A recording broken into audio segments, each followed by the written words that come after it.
All right, guys, thanks for tuning in to part two of the Mad and Brett show's Brett and Matt show. Sorry, draft recap. Um, as always, he's Brett. I'm Matt, and we left off, covered some teams. Next up on our agenda is the Miami Dolphins. So I guess I'll start this one off. Sure. So in the first round, they took Juwan James, right tackle from Tennessee. Uh, I'm guessing he is more of a specific right tackle, so that's probably where he'll fill in. In the second round, I like the pick of Jarvis Landry. I know he didn't have the best combine, whatnot, but he was really productive for LSU and has really, really good hands. I expect him to be definitely a contributor this year. They then took another tackle, Billy Turner at North Dakota State.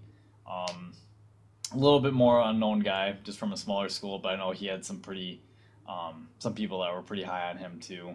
Um, and let's see, they took cornerback Walt Aikens from Liberty, tight end Arthur Lynch from Georgia, Jordan Tripp from Montana, wide receiver Matt Hazel from Coastal Carolina, and Terrence Feed from Marist, defensive end. So overall, I think I wasn't quite as high on their draft just because I really think that the 19th pick was a bit of a reach. Not even just a bit. I did not think that they were gonna go with that guy of all the tackles at 19. Um, so for that reason, I ended up actually giving the Dolphins a C plus grade. I really said I really liked the Landry pick. They added more depth with Billy Turner at the tackle position too. So I mean, I could be wrong. I mean, if Juwan James ends up being your starting right tackle for the next 10 years and a pretty good one at that, then obviously I don't think it's a reach. Um, like regardless, I mean, I know for whatever reason right tackles aren't viewed as high as left tackles. Obviously, they don't protect the quarterback's blind side, but I mean, realistically, if you are draft a guy that high, I mean, I would hope the expectation I would think would be that he's going to be a guy that's going to be there for the long term. So with that said, I could be wrong about that, but I ended up giving them a C plus. So Yeah, and I mean, if you think about it too, is with how often teams uh, use pass rushers not just on one side, but now they're bringing them off both sides. So it's always nice to have an offensive tackle on the right side, even if it's not the blind side. It's still a side that needs to be protected. right, And kind of like Dallas last year, who drafted Travis Frederick in the first round, everyone called it a reach. Um, but they had Frederick high on their board, and I guess Miami had Juwan James high on their board. So as far as their talent evaluations go, it wasn't a reach as far as they're concerned. So I'm not going to kill them too much on that pick. Um, as you mentioned, I like Landry, very productive. Lacks the elite athletic measurables, but for whatever reason, he was just able to always get open and catch everything thrown his way. I also think Billy Turner could have a shot at starting at right guard this year, so that should be good. And I also think Jordan Tripp is going to stick around on the team and add some decent depth. So I liked it just a little bit better than you overall. My final grade on it was a B minus. fair enough. Let's see. Next up, we have the Minnesota Vikings. Correct.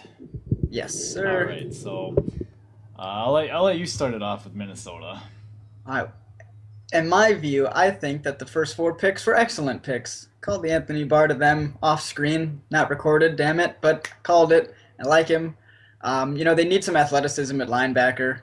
Their guys there aren't, the most athletic. And he brings also an additional pass rush.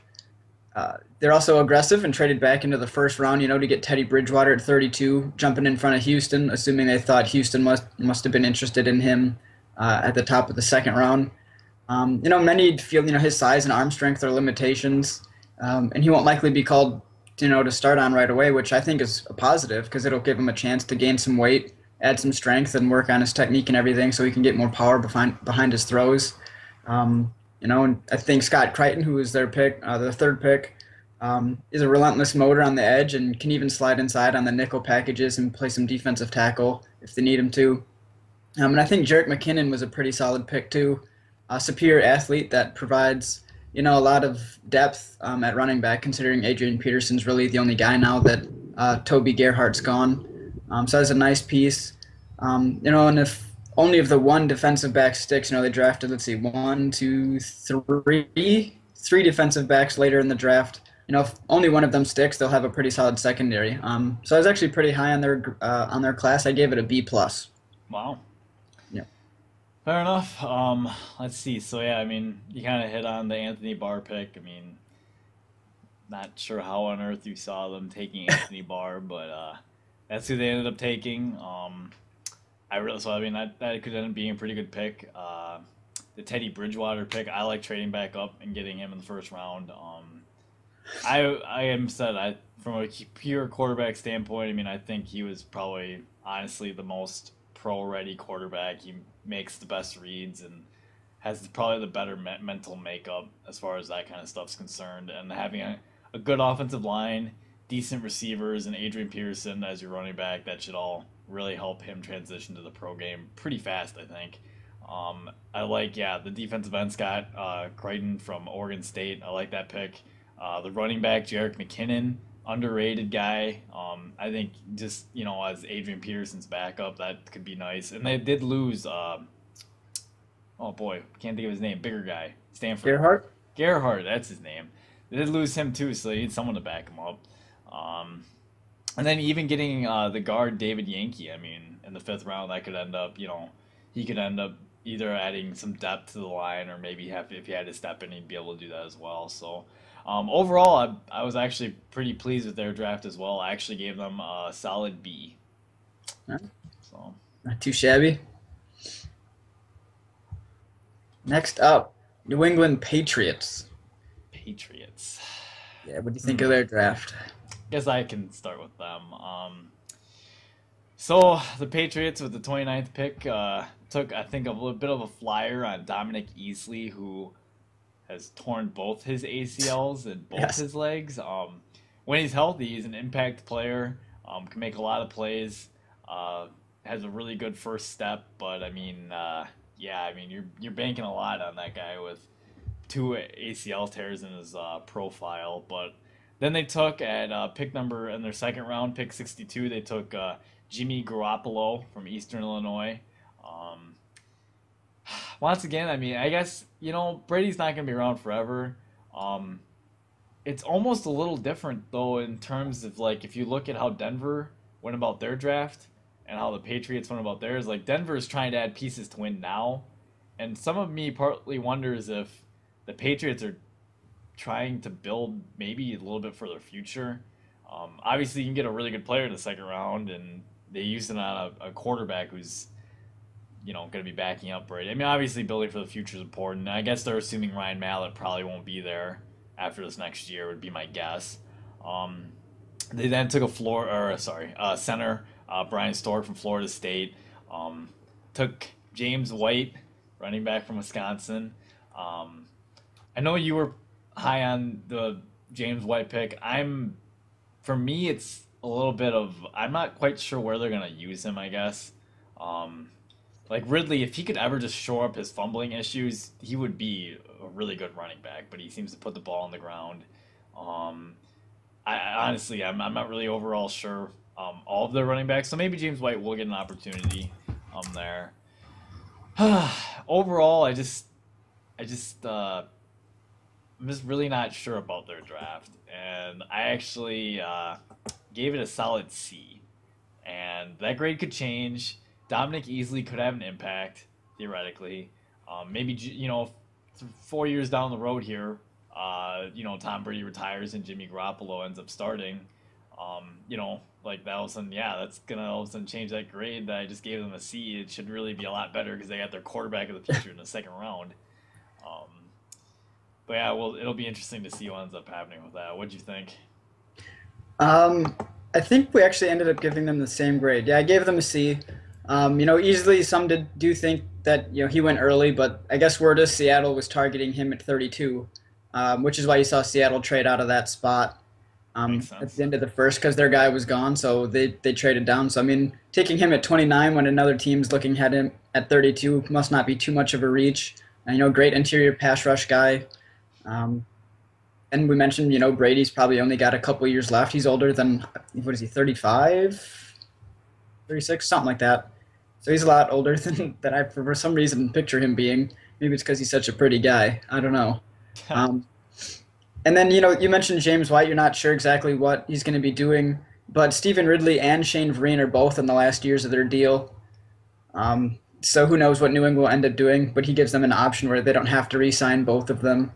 Um, and then they went hard after, some pretty big offensive line guys that are limited athletically, but great run blockers, and John Halapio, Cameron Fleming.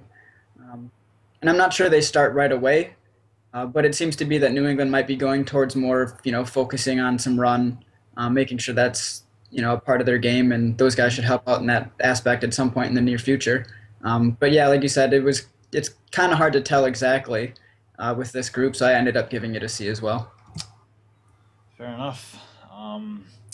Next up, the New Orleans Saints. Um, I'll let you start with Okay, them. let's see. First pick, Brandon Cooks. I think that was actually a pretty good value pick because he can fill the roles left by Lance Moore a little bit, and Sproles is a kick returner and punt return kind of guy. Jean Baptiste has been compared, at least size wise, to Richard Sherman. And they also have some similar athletic ability. Now, whether he plays like Richard Sherman will be something we'll have to wait and see. But he had some late first round buzz at one point through the process, so that was a pretty solid pick. Um, and they had a surprisingly good defense last year, but needed more guys to fit their system. Switching from the 4-3 to a 3-4, Hmm. and I think Powell and Fort um, bring some much needed athleticism to that front seven, so Ryan can get that defense even better and more where he likes it. And overall, I thought it was a pretty solid class, but not spectacular. I think I gave him a B minus. Fair enough. Yeah, I mean, I like them going up and getting Brandon Cooks. Sean Payton's got quite the offensive mind, so I would think he's gonna get some touches for sure in that offense. Look for Drew Brees to find ways to get him the ball, whether it be reverses or screen passes. They'll find ways to get him the ball. So I think that's a good pick. As you mentioned, kind of replaces the Sproles. Um, the Jean Baptiste pick, cornerback from Nebraska. I like that pick too. Some people had him possibly going in the first round. They were able to get him in the second. Um, and then, as you mentioned, the change they need more pieces to fit their defense. So drafting a guy like Fort out of Cal at the outside linebacker position should help that as well. Overall, I wasn't super high on their draft. Just because I mean they had some top picks, first and second, and then after that, I mean they didn't have a third, and only one fourth. So I ended up actually giving them C plus. That's not too bad. Maybe. It's all right. All right, and up next we got the New York Football Giants. Matt, what'd you think of their draft? Well, the Giants they took who I considered the third best receiver in the draft. I was a big fan of Odell Beckham Jr. I expect him to come in and have a big impact for Eli Manning. And then they took who some people definitely viewed as the best center in the draft in Weston Richburg. Um, then they added some defensive tackle depth with Jay Bromley from Syracuse. And they got a very productive running back, Andre Williams, out of Boston College. Um, so I mean, you start factoring in guys like that, and then they got Nate Bree, I don't know how to pronounce Burhi out of San Diego State, a safety. And they got outside linebacker Devon Kenyard from USC. Um, and then they got a corner Barrett Jackson from Notre Dame. Um, I kind of hit on it earlier, though. I really like the first two picks for sure. The center, Eli Manning's got to not get hit so much. First off, and then second of all, he's got to have someone to throw the ball to. I think they addressed those two needs. Um, the new offensive coordinator, who was the quarterbacks coach in Green Bay, I expect him to find ways to help Eli Manning succeed. And um, yeah, actually, I was a pretty big fan of their draft. I gave it a B. That's not too bad. Like you, I thought they did well to attack, some of their needs with some good value, particularly early in the draft. You mentioned Beckham's a dynamic wide receiver, can play inside or outside. And I think Ben McAdoo is going to find a good, effective way to use him and get him some touches. Rich Berg is probably starting at center, I think, immediately. Bromley should be a pretty solid rotational guy as a three tech pass rush. sort of deal. No, Williams did have a spectacular season for Boston College this last year, but I was reading some things about um, like in-depth stat stuff. Like they broke it down, and I'm just kind of worried about some of his athletic limitations and what exactly he brings to that offense. And I also feel like every year we're like, this is the year they go get a linebacker kind of high in the draft, and then it Hmm. never happens. So I wasn't super high on it, but I do like their top, two or three picks for sure, and I gave it a B minus. Nice. Uh, so next up we have the New York Jets, correct? Correct. They had a lot of picks. JETS. They did. They had a lot of picks. Holy moly. Um, And I guess that was part of the reason why I gave their grade a B plus is that was solid for two reasons: talent and depth. Pryor brings a big physical presence to the back end of a defense with a tenacious front. Amaro isn't like the speedy wide receiver fans hope for, obviously being a tight end, mhm. but he'll play I think a lot in the slot and be able to outmatch most linebackers athletically. And if they want to put a corner or a safety on him, he'll just outmuscle him with his size. I actually like the Maryland corner, Dexter McDougal. Probably would have gone higher if not for injury. They also got some potential future contributors in Dakota Dozier, Jeremiah George. Um, where's Evans? Shaq Evans, I think at wide receiver was a good pick too. Obviously, maybe he's that guy that can end up finally being someone other than Eric Decker, who they just signed, that ends up producing at that spot. Hmm. And overall, I think it was a talented group, which will help now. And they also look towards the future, so I gave it a B plus. Nice. I'm right with you actually. I also gave the New York Jets a B plus. I really like their draft. I know a lot of people had Clinton Dix rated as the top safety, but the Jets knew the guy they wanted. They wanted Kelvin Pryor, and that's who they went with. Can't argue that. I can see Pryor working really well in Rex Ryan's defense.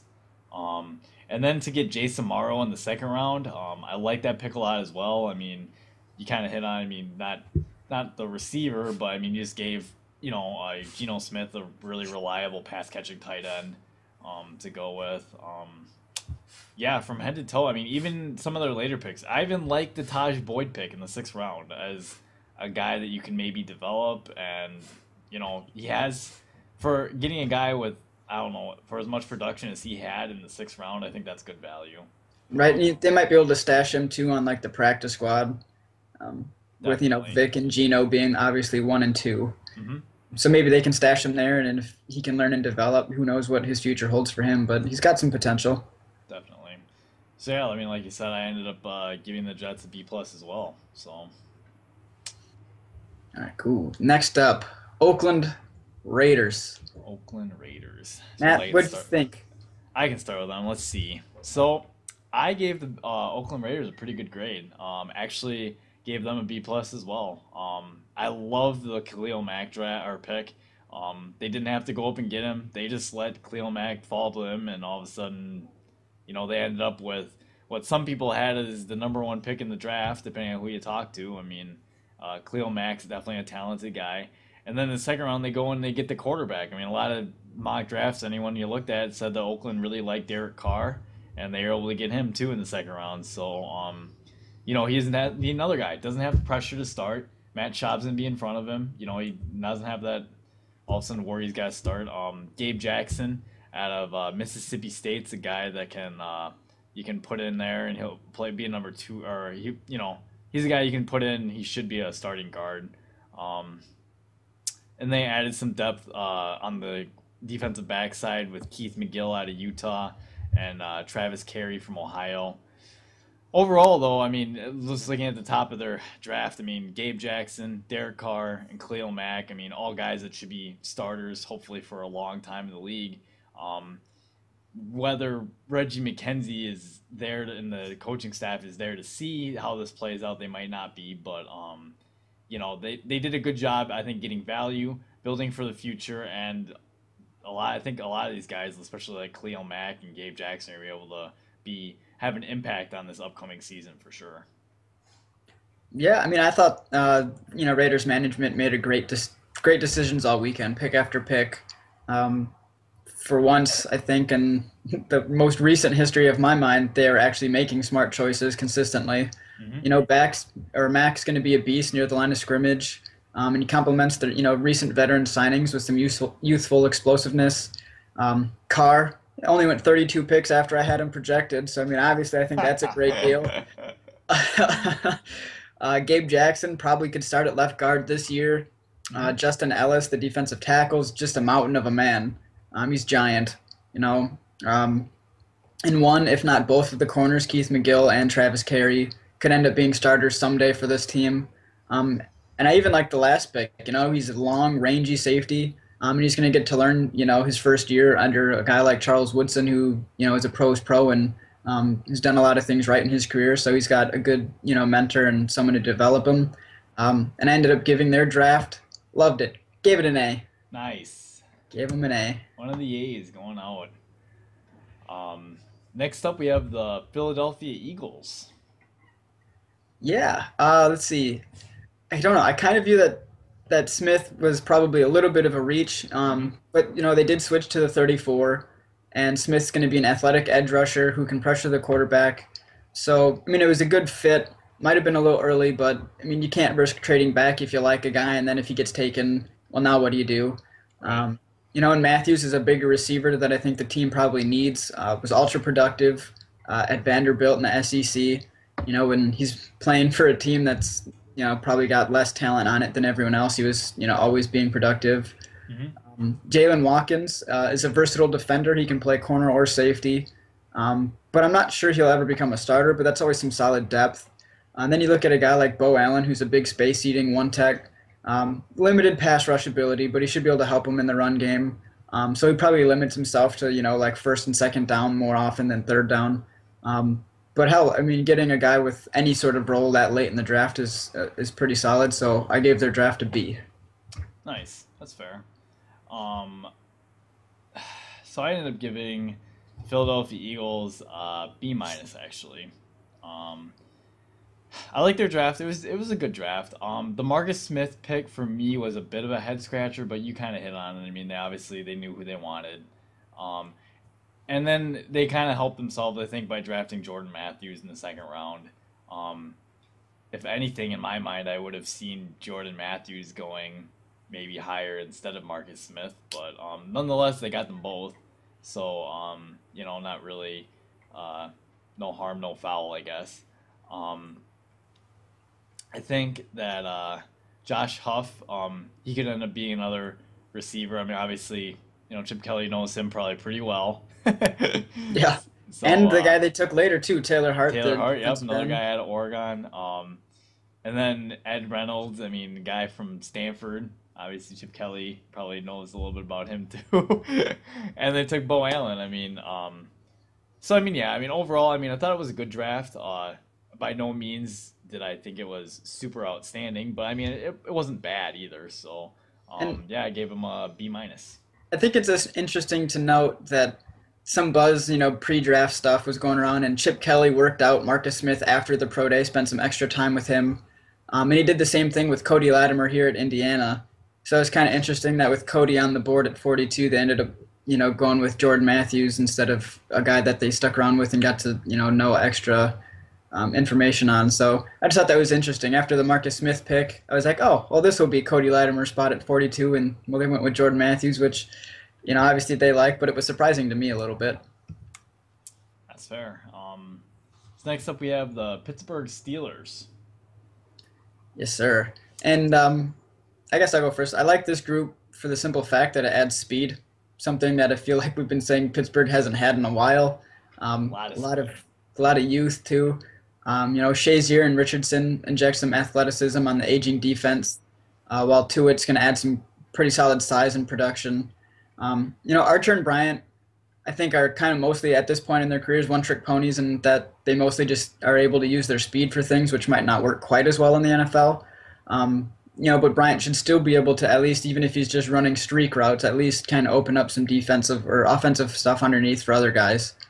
Um, Zumwalt will probably help the team a couple years from now as a stout run defender at outside linebacker who's also got some ability as a pass rusher. Um, yeah, I think that generally they just got better on defense. They're still pretty weak, I think, at offensive tackle, which I'd have liked to have seen them address. But they addressed their defensive needs rightfully, and those took priority. So I'm going to go with a B. Fair enough. Um, yeah, I think I like their draft a little more than I actually gave the Pittsburgh Steelers an A minus. Um, I really like. I was super super high on Ryan Shazier, so I really really was upset as a Packer fan when I was watching the draft and he went freaking to the Steelers at like 15. I was like, what is going on? Um, but yeah, so I mean, they took Shazier and then they got Stephon Tuitt from Notre Dame, the shield. Shazier, like he'll be able, he's gonna be part of their 3-4 scheme. I like that pick. And then the Dree Archer pick was a little bit interesting, but he's going to be an impact guy on special teams. And then I'm sure they're going to figure out a way to work him in the offense somehow. He's too explosive to not. And then the Martavius Bryant pick is an awesome pick in the fourth round. At pick 118, they got a guy that has exceptional size. He's able to run 4.4 speed. He's got, like I mentioned, his size. Yeah, I think he's going to end up being really productive for the Steelers this year. And then they got Shaq Richardson out of Arizona, defensive back. I expect him also to help at the cornerback position. You kind of hit on it. The one position I wish they would have addressed a little more would have been the offensive line and the tackle spot. Um, but overall, I mean, especially picks 1 through, I don't know, probably their first fifth round pick in Shaq Richardson. I expect all those guys to significantly contribute this year. And I don't know, when you hit on those mid round picks like I think the Steelers did, I couldn't help but give them that A minus. It'll be interesting to see too if how many of these defensive guys play a big role, considering historically their defensive coordinator hasn't really played a lot It's of true. young guys. He's made sure that they've sat in the system for a year before they get in. So maybe this, after this upcoming season, it'll be hard to say. Everyone will be like, oh, well, none of these guys are going to pan out, but give them some time and let them learn the system. And, maybe my grade will move up from a B 3 years down the road if we do a remock or whatever, revisiting this draft. That- Fair enough. See what we got next. San This, Diego? yes, that's San Diego Superchargers. San Diego What'd you Super. think? Let's see. So San Diego, I got this pick right. I said that they would take Jason Verrett, and I nailed her. Let's see. So, anyways, they took Jason Verrett. I really like Jason Verrett. Think he's a really good cover guy. A little bit undersized, but he's a competitive guy that I just think was a really really solid pick at number 25. They then got Jeremiah Atachu, Tauchu. highly regarded outside linebacker from Georgia Tech. I think that was a good pick. They then got Chris Watt, guard from Notre Dame. He should end up being able to contribute as well. Defensive tackle Ryan Crothers from Arkansas State. They then got running back Marion Grice from Arizona State and a wide receiver Tevin Reese from Baylor. Um, Overall, I think pretty solid draft, especially look at those top two picks they made. Those guys, I expect not, if not starting, they're going to be significant role players, but they definitely make this Chargers defense better, I think. And I ended up giving the Chargers a B minus, so nothing to be ashamed about by any means. But yeah, like I said, I kind of hit on the first two picks that I really really liked. But what'd you think? Great minds think alike, Matthew, and we both gave them B minuses. Um, and I thought they did a pretty solid job of getting some good players that fit needs. You mentioned Verrett and Atauchu. Going to see a lot of playing time this season. Chris Watt could probably end up being a starting guard, if not this year, probably within the next 2 years. Carruthers is another mammoth of a man and they desperately needed a good nose tackle. So hopefully he should be able to provide some at least rotational snaps there. Grice is actually a pretty solid running back who adds a lot in the passing game too. So I like that pick. And at the worst, I think they're going to get 4 contributors out of 6 picks, which is a pretty good haul. So I gave them B minus. I wasn't. I think a lot of it had to do with not getting a higher grade, just the lack of number of picks. But the picks that they had, I thought were pretty solid. Nice. So next up, we have the Seattle Seahawks. San Francisco. San Francisco. Just kidding. Oh yeah, I suppose. Okay, I gotcha. All right, so yeah, next up we have San Francisco, who I'll let you go first on these guys. Matt, you wanna? Okay, when we came in to the draft, we're like, oh, this is a team that's probably gonna trade up because they've been so close, just grab a bunch of top tier guys, and they ended up with more picks than they came into it, which was really surprising. Um, and I think this is how a team remains relevant. They just made some really great decisions. I think Ward is a dynamic safety, can cover center field, but he's also comfortable coming up and playing in the slot if they would ask him to do that. I think Hyde was considered by many to be one of the best running back talents in this class. So to get him after another running back was taken late in the second was a good pick. Marcus Martin's probably going to be a starting center within a year or two. Chris Borland is my guy. He'll contribute certainly rotationally until Navarro Bowman's fully healthy. And he has future starter potential, I think. Ellington, Bruce Ellington, wide receiver out of South Carolina, was a solid pickup, as well as Stevie Johnson. I think they acquired for a pick next year, so maybe he should count for next year's draft class, but I'm counting it this year. They give the team some weapons in the slot that they haven't had before. Departures in the secondary made that one of the weakest links.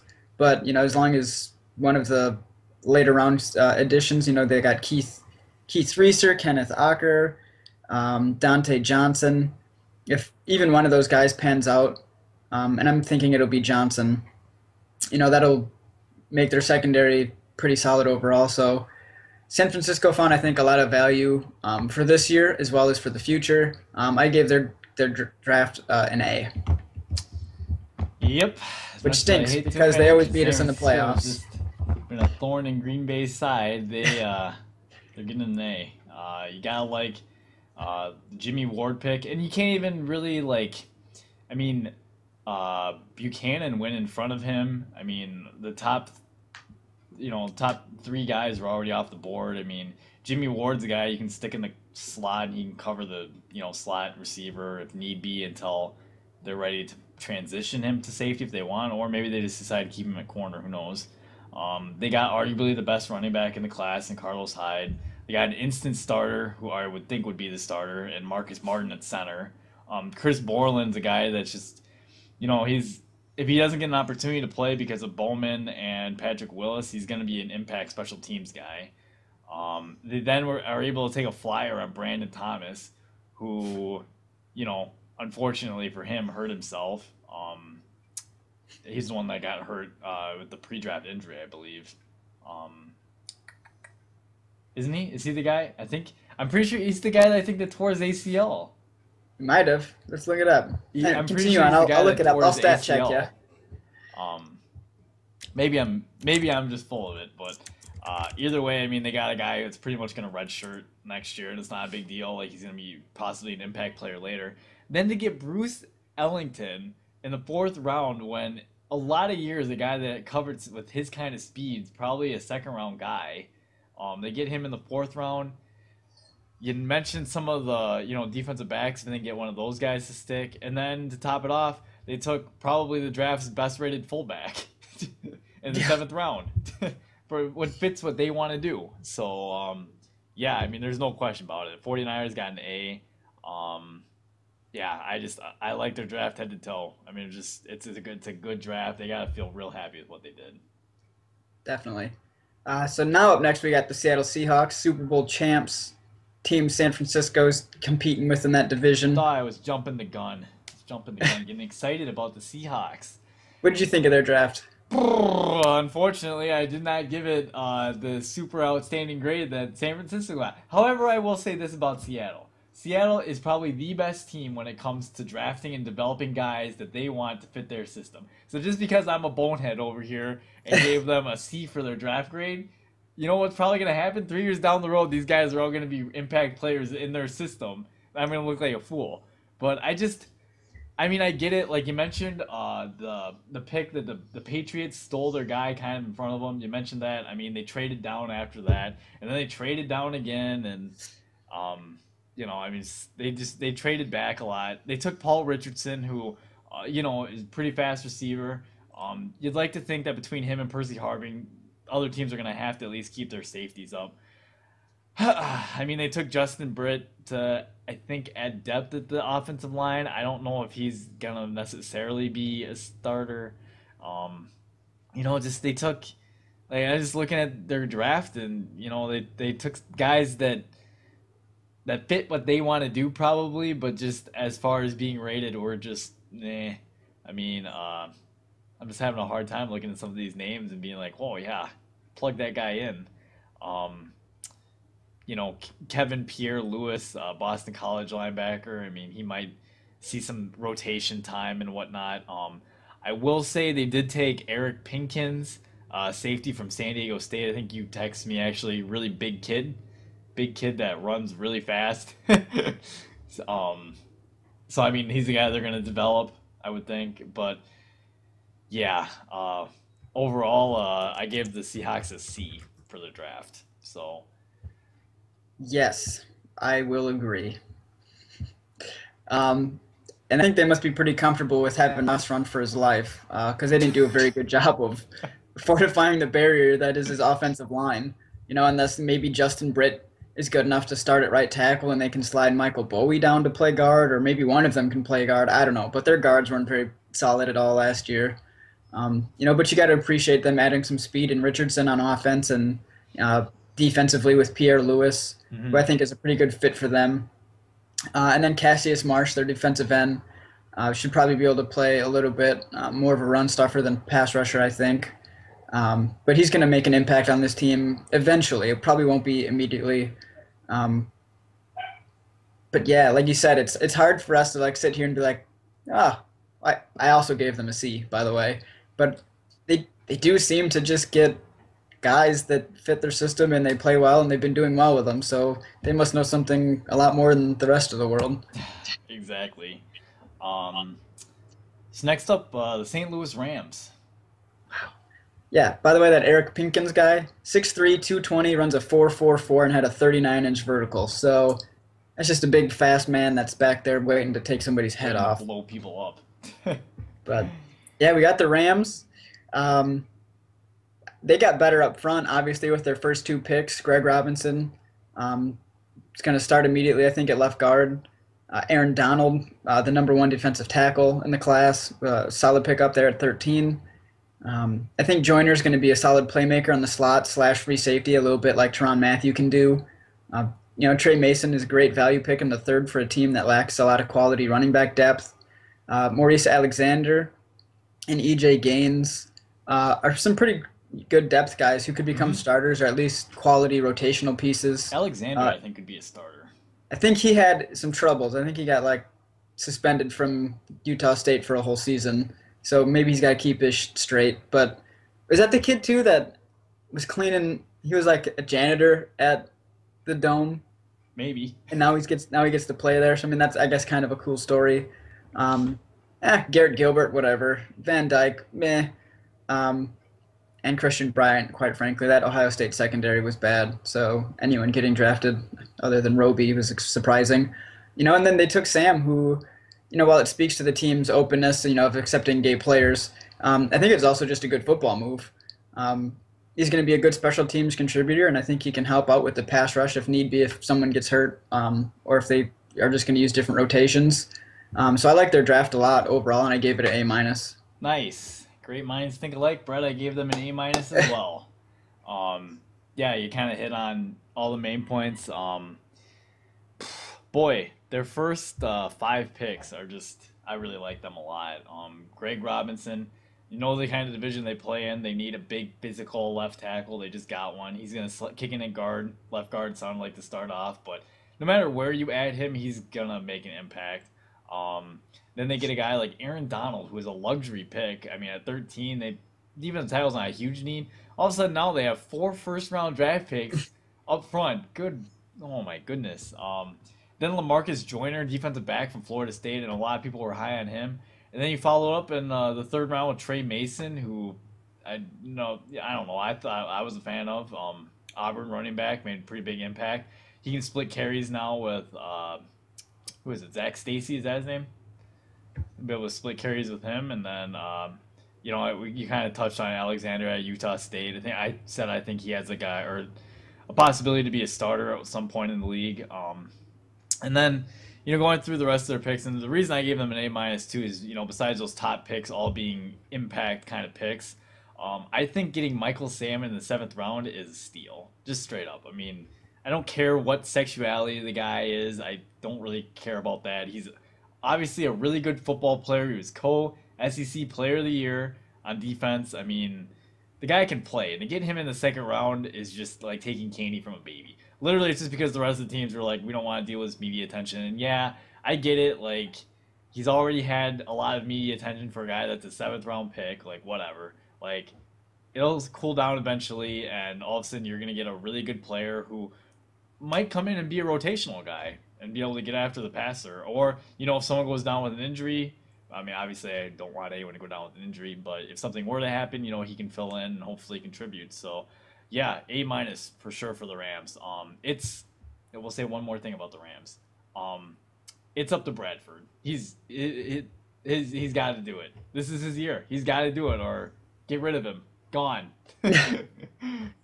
True, true. I'd also like to point out, because this is the year that RG3 trade, right, is finally completed. Yep, the whole trade's finally complete now. So I had something. I'll say it at the end. I'm going to look for it right now while we're talking. But we'll come back to it. And it was what ended up becoming of that deal, who all got what in that trade long term. And yeah, it's pretty interesting, Nice. I think. So yeah, we'll come back to that though. Fair enough. What we got next? Tampa Bay? Yes, sir. Tampa Bay Buccaneers. Let's see. So I suppose I can start with these guys. I like this draft. There wasn't a ton of picks, but they get an impact, or they get their big receiver in Mike Evans that I assume that they wanted the whole time. They then get Austin Serafian-Jenkins, big time tight end at Washington, and they got a guy like Charles Sims, another really good running back in the third round out of West Virginia. Then added guard Kadeem Edwards at Tennessee State, tackle Kevin Pamphile out of Purdue, and wide receiver Robert Herron out of Wyoming. I like the wide receiver pick of Robert Herron. I know I had heard about that guy a decent amount, and he's from Wyoming. Like, how much exposure do they get? But to get him in the sixth round, I think is really good value and some speed at that point in the draft. Yeah, I mean, no question. I think the Bucks had a good draft, and yeah, did I say my grade for them? Not sure. Say it again. I'll say I gave the Tampa Bay Buccaneers a B. So Oh, we're on a roll together here, Matt. That's like 3 or 4 in a row. I like to just point out right now, we did not share these before.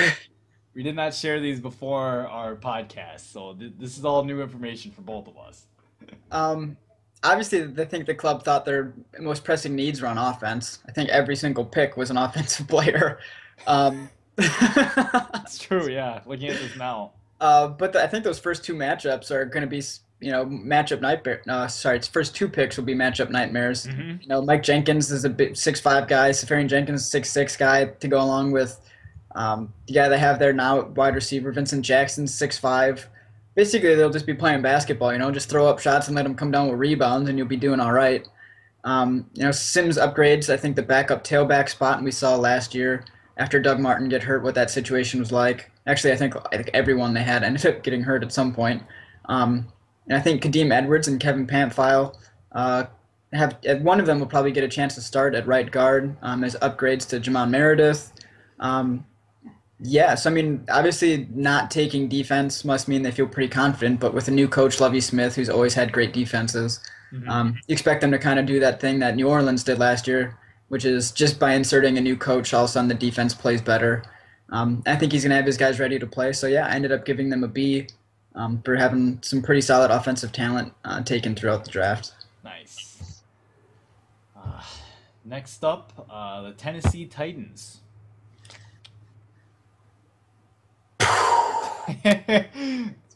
About my reaction. I think their first pick he's great from a talent perspective. He's a top 3 tackle in the class, but I'm wondering where the hell does he play? I mean, they just paid Michael Orr to come play right tackle. Hmm. Michael Roos is already a solid left tackle. Yep. Um, and he's not going to slide inside and play guard. Lewin isn't, because they just paid money to a guy from Buffalo, I think it was 2 years ago, and just drafted a guy for right guard last year. Hmm. So unless Lewin's all of a sudden going to start playing center, it seems like you just used a top 11 pick on a guy that won't have a spot for 2 years at least. Um, Jones was probably their best pick as a nose tackle, and they're 34. And I honestly think I know some people aren't as high on Sankey, but I actually kind of like Sankey. I I think like he'll that pick too. surprise. Um, but it was a small class, and you need to hit on nearly everyone, and I just don't feel like they did. I'm not super high on Marcus Hufton or Avery Williamson, and I mean Zach Mettenberger maybe is a guy who I can throw like the the ball, value for Menberger. coming off of injury, but I Comes guess with he didn't baggage. impress a whole lot of people, falling all the way to 178. Some people thought he could be a second or third round guy. So I ended up only giving Tennessee a D. Ooh, Yeah, ooh, you're a bit harsher on them than I was. I give them a C. The Taylor Luan pick, the head scratcher, but I mean, I guess maybe they're just drafting strictly off big board. I don't know. I mean, there's no question. I think he's a good tackle. I think he's a really good offensive lineman. It's just I don't think they had that need at all. But I like the running back they took out of Washington, Sankey. The Daquan Jones pick, I do like that pick. And I think I was a little bit higher on the Menberger pick than it sounded like you were. Like you kind of said, the guy had, possibly second round potential. Um, and I think, you know, possibly his injury and probably off the field baggage that he has too didn't help his draft stock at all. So, um, yeah, I gave them a C. that's a lot higher than I had him. That's a full grade up.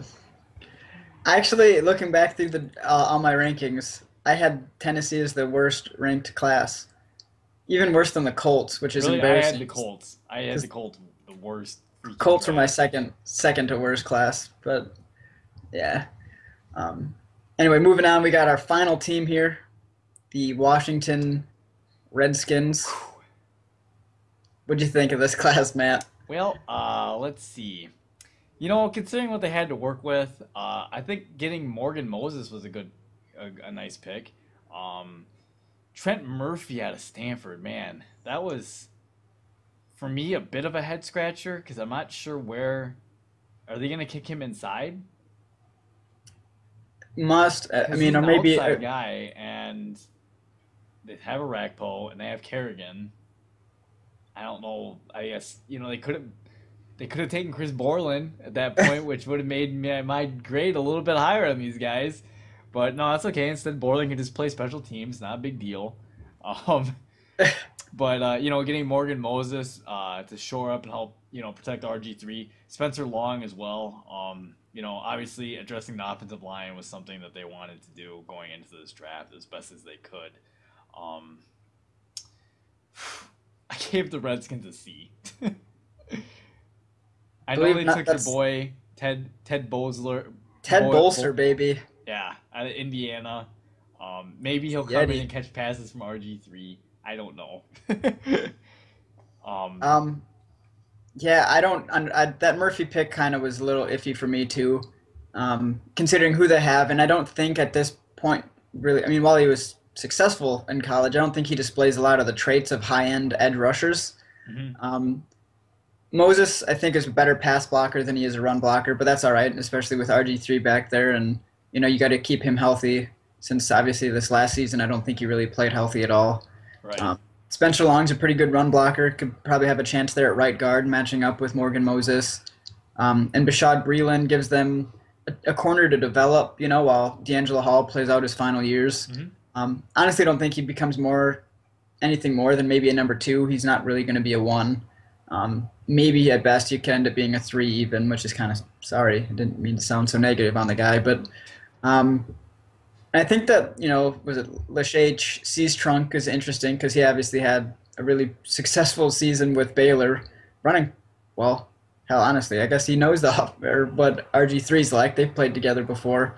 Um, Supposedly RG3 recruited or tried to get the coaching staff to take him or the GM. Yeah, so maybe they'll. I'm assuming then, if that's the case, they're going to try to find ways to get him on the field. But yeah, overall, I'm not super high on it. I ended up giving it a C minus. Gotcha. I found that thing, by the way, for the final tally on that RG3 trade. Nice. So what ended up happening is Washington ended up getting RG3. Mm-hmm. St. Louis got Greg Robinson, Alec Ogletree, Michael Brockers, Janoris Jenkins, Zach Stacy, Isaiah Pede, Stedman Bailey, and Rokevius Watkins. Now, Pede and Watkins haven't done much of anything, but if you look at the other ones, there's like 5 or 6 guys there that are starters. They used some of those picks they got also to trade down, so that means the Cowboys got Maurice Claiborne in the deal, Chicago got Alshon Jeffrey, and Atlanta got Desmond Trufant. Um, so if you're looking at it, you're Rams thinking really that should the have stayed only with that Jeffrey pick. you're looking at it and you're like, yeah, maybe the Rams shouldn't have traded down and just taken Alshon Jeffrey. That would probably just alleviate the need every year for us saying, where's the receiver? But man, St. Louis had a hell of a deal there, coming away with 6 starters just for RG3 when you think you have your quarterback already in Sam Bradford. So um, It's that true. seems like a pretty good deal. And hell, even the Cowboys and Chicago and Atlanta got in on the deal. Thank you. Everyone just thanking Washington for really wanting Right. RG3. So Yeah. Unfortunately, the Cowboys might not have worked out so well. Claiborne has not produced as high as a pick as he should have. Hasn't produced as well as a pick as high as him should have. and So it it's and the Cowboys pick because they traded up for Claiborne. The picks mhm. that they ended up using to trade up became Michael Brockers, defensive tackle, something they need now, and Alshon Jeffrey. So they, they would have got 2 solid picks, and Claiborne hasn't panned out. So I guess Dallas is also lost in this deal. St. Louis was just mugging everybody from the NFC East. They are. Um, yeah. So But takes care of our little draft wrap up. It it was certainly a fun does. few days there. Um, Man, next week, what are we going to talk about? NBA playoffs? NBA playoffs. I think We that's what should we're be gonna in have to the do. conference finals by then. Hopefully, there'll be some definitive teams figured out. Otherwise, if you guys have any questions, you can always email them to us, and we can try to. We'll definitely have some time to answer them on the podcast. You can email us bread and matt show at gmail.com. It's also on our website, breadandmattshow.com. Um, And our Twitter, hit us up on Twitter. It's at Brett underscore Matt underscore show, or us individually at Brett underscore Staley. at Matt's Pop. But yeah, feel free to shoot us any questions, anything you guys would like answered. Otherwise, yeah, next week we'll try to go over a little bit more general stuff. Maybe if there's some NFL stuff going on, we'll probably hit that. Otherwise, we'll probably go over the NBA playoffs a little bit there for sure next week. Um, so yeah, and until then, thanks for tuning in.